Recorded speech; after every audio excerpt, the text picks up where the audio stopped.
Well, Lisa, there's two stories about the economy right now, where the economy is with the coronavirus and where it would have been if not for the coronavirus. And many of the numbers we're going to get this week fall in the latter category. We've got some housing numbers. The Fed rate cuts have boosted housing. That may help some. And we look at the durable goods orders coming up on Thursday. That'll tell us whether or not companies, because of the Phase 1 China deal, we're getting back into the game. Those are the important numbers out this week.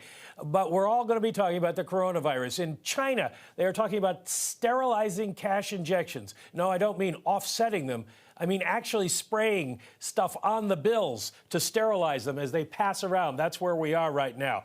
Investors now see the Fed, and you can see that Rich Clara, the vice chairman, is speaking tomorrow, reducing rates at least twice. You've been talking about that, but also we're talking about rate cuts in Australia, New Zealand, Canada, the United Kingdom, and the possibility of the ECB and Bank of Japan joining in as well. And the question that raises is why? You've been talking about this. In the short run, we might have a demand problem, but is a rate cut going to get people who are terrified of catching the virus out of their houses to go spend money?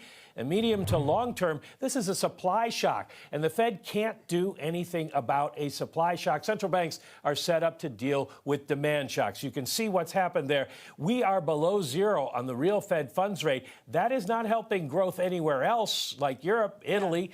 And if they don't get going, we're still going to have a problem whether the Fed moves or not. So I would think that this might make equity investors feel better to talk about a rate cut, but it's not going to do anything for the economy.